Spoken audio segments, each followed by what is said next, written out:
Baik teman-teman, jadi di sini kita akan bersama-sama belajar tentang destilasi. Pada tahap akhir pembuatan alkohol, membutuhkan proses yang disebut dengan destilasi. Destilasi adalah metode untuk memisahkan suatu campuran homogen yang berdasarkan pada perbedaan titik didih komponen-komponen yang ada di dalam campuran. Jika suatu campuran ideal dipanaskan, maka komponen yang mempunyai titik didih lebih rendah akan menguap terlebih dahulu dibandingkan yang titik didih lebih besar, sehingga komponen zat volatil atau zat yang mudah membentuk uap akan terdistribusi lebih dahulu daripada zat fasa, zat cair yang lainnya. Ada beberapa jenis destilasi. Nah, di sini kami akan menjabarkan macam-macam destilasi yang paling sering digunakan. Yang pertama, destilasi sederhana. Destilasi jenis ini dapat digunakan pada campuran yang memiliki titik didih berbeda. Perbedaan tersebut cukup signifikan sehingga memudahkan proses pemisahan campuran. Contohnya, destilasi etanol dan campuran etanol air sendiri memiliki titik didih pada 100 derajat Celcius dan etanol mendidih pada sekitar 77 derajat Celcius. Ya, perbedaan dalam titik didih inilah yang memungkinkan pemisahan campuran etanol. Lalu, proses kondensasi umumnya dilakukan dengan mengalirkan air dingin pada wadah kondensor untuk membuat uap mencair. Kedua adalah destilasi uap. Destilasi uap dilakukan untuk memisahkan komponen campuran pada temperatur lebih rendah dari titik didih normalnya. Ada dua cara untuk melakukan destilasi uap. Yang pertama, dengan menghembuskan uap secara kontinu di atas campuran yang sedang diuapkan. Cara kedua, dengan cara mendidihkan senyawa yang dipisahkan bersama dengan pelarutnya. Contoh penggunaan destilasi ini adalah penyulingan minyak esensial dari bahan alam tertentu seperti minyak situs dari lemon. Yang ketiga adalah destilasi fraksinasi atau destilasi bertingkat. Destilasi ini dapat digunakan untuk memisahkan komponen dengan perbedaan titik didih yang dekat. Dalam destilasi ini digunakan kolom fraksinasi yang memiliki peran penting dalam pemisahan. Campuran akan dipanaskan sehingga uap akan naik memasuki kolom fraksinasi. Selanjutnya, saat uap sudah dingin, maka akan mencair pada kolom fraksinasi. Adanya panas dari uap lain yang nantinya akan naik menyebabkan cairan tadi menguap kembali. Kemudian naik ke kolom yang lebih tinggi. Destilasi jenis ini dapat digunakan untuk memisahkan zat yang mempunyai rentang perbedaan titik didih hingga di bawah 300 derajat Celcius. Destilasi ini biasa digunakan dalam pengolahan minyak bumi karena sangat berguna untuk memisahkan kandungan minyak bumi. Yang keempat adalah destilasi vakum. Destilasi vakum merupakan destilasi yang dilakukan dengan cara cairan diuapkan pada tekanan rendah, sehingga dapat digunakan untuk memisahkan komponen yang memiliki titik didih cukup tinggi, kurang lebih 200 derajat Celcius maupun lebih. Contohnya dalam pembuatan minyak eteris, minyak esensial, minyak aromatik, dan minyak terbang. Kelima adalah destilasi azeotrop. Destilasi azeotrop merupakan destilasi dengan cara penguapan zat cair tanpa mengubah komposisi. Jadi ada perbedaan komposisi antara fase cair dan fase uap. Hal ini merupakan syarat utama supaya pemisahan dengan cara distilasi dapat dilakukan. Kalau komposisi fase uap sama dengan komposisi fase cair, maka pemisahan dengan cara distilasi tidak dapat dilakukan. Distilasi ini sering digunakan dalam proses isolasi komponen, pemakatan larutan, dan juga pemurnian komponen cair. Selanjutnya, kita akan belajar terkait teori sifat azeotrop. Nah, apa itu azeotrop? Azeotrop adalah campuran dari dua atau lebih cairan dalam sedemikian rupa sehingga komponen tersebut tidak dapat diubah dengan destilasi sederhana. Nah, kita tahu ya tadi disebutkan bahwa destilasi sederhana itu memiliki perbedaan titik didih berbeda secara signifikan atau beda titiknya cukup jauh.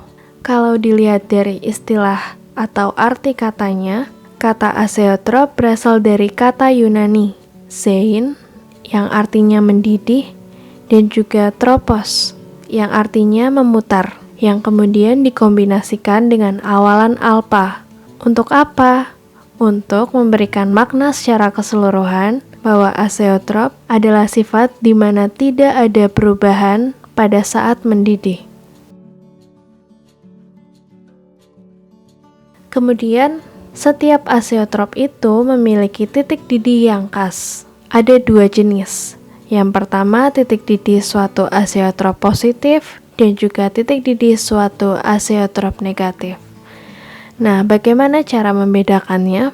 Apabila dilihat dari titik didihnya, pada azeotrop positif itu kurang dari suhu titik didih setiap konstituennya. Kemudian titik didih suatu azeotrop negatif, yaitu lebih besar dari titik didih setiap konstituennya. Oke, agar lebih paham, akan ada dua contoh. Yang pertama adalah sebuah contoh dari azeotrop positif. Ada dua jenis cairan. Yang pertama adalah etanol 95,63% dan juga air 4,37%. Itu beratnya ya. Nah, etanol mendidih pada 78,4 derajat Celcius. Air mendidih pada suhu 100 derajat Celcius. Tetapi azeotrop mendidih pada 78,2 derajat Celcius, yang merupakan lebih rendah daripada salah satu konstituennya. Nah, secara umum, sebuah azeotrop positif mendidih pada suhu yang lebih rendah daripada rasio lain dari konstituennya. Azeotrop positif juga disebut campuran didih minimum atau azeotrop tekanan maksimum. Kemudian kita beralih ke contoh azeotrop negatif. Ada cairan asam klorida dengan konsentrasi 20,2%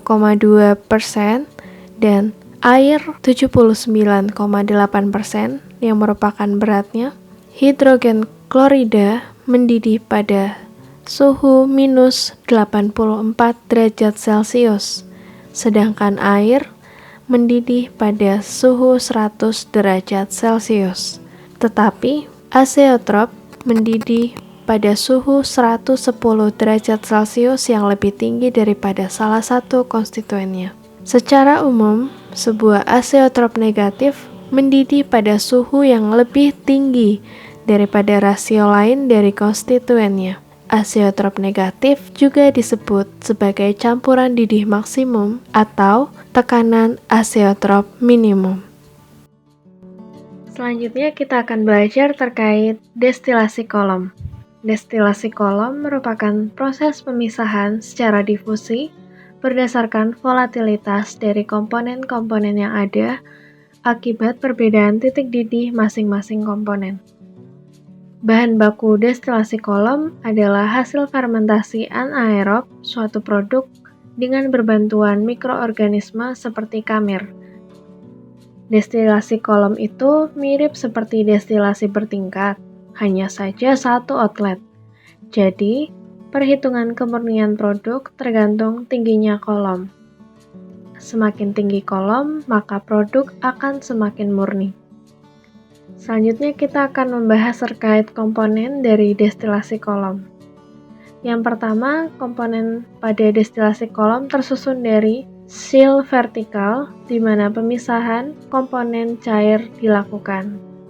Kemudian ada internal kolom yang berbentuk seperti baki atau pelat yang digunakan untuk meningkatkan pemisahan komponen. Kemudian ada reboiler sebagai penyedia penguapan yang dibutuhkan bagi proses destilasi. Kemudian ada kondensor yang berfungsi untuk mendinginkan dan mengembunkan uap yang meninggalkan bagian atas kolom. Dan kemudian ada drum reflux untuk menahan uap terkondensasi dari bagian atas kolom sehingga cairan dapat didaur ulang kembali ke kolom. Berikut merupakan proses bioetanol berbasis senyawa gula yang menggunakan limbah tebu sebagai substratnya. Baik, yang pertama pastinya melalui proses fermentasi. Molasses atau limbah cair tebu memiliki pH awal berkisar 5,50 sampai dengan 6,50, sehingga memerlukan proses awal yakni sanitasi untuk menghilangkan kotoran dan kontaminan, kemudian pengenceran untuk menurunkan kadar gula awal, dan stabilisasi nilai pH. Kemudian, substrat molasses mengalami dua jenis reaksi secara simultan, yaitu reaksi sakarifikasi dan fermentasi oleh kamir. Reaksi sakarifikasi berperan untuk memecah senyawa disakarida menjadi gula monosakarida. Selanjutnya, diikuti reaksi fermentasi monosakarida yang membentuk etanol. Proses fermentasi ini cukup lama, sehingga waktu fermentasi untuk pembentukan bioetanol dikonversi menjadi 5-6 jam. Larutan hasil fermentasi yaitu campuran antara bioetanol, air, dan kotoran organik. Oleh karena itu, perlu dilakukan proses distilasi. Baik, kita akan mempelajari bagian dari proses destilasi. Hasil fermentasi tersebut merupakan campuran, sehingga memiliki sifat azeotropik. Titik didih azeotropik terjadi pada suhu 78,90 derajat Celcius. Pada titik didih tersebut, etanol mengandung air kurang lebih 10% fraksi mol. Selanjutnya, penambahan senyawa etilen glikol dan kalsium klorida untuk merubah volatilitas etanol dan meningkatkan titik didih campuran etanol air di atas titik didih azeotropnya. Pemurnian bioetanol ini menggunakan teknik molekular. Artinya, penyaringan dapat dilakukan setelah campuran etanol dan air didestilasi secara normal. Kemudian dilewatkan ke dalam menara yang terisi oleh lapisan zeolit. Selanjutnya, molekul air akan melewati pori-pori lapisan zeolit sehingga kemurnian bioetanol dapat ditingkatkan di atas 99,50% yang telah memenuhi syarat sebagai bahan bakar cair motor.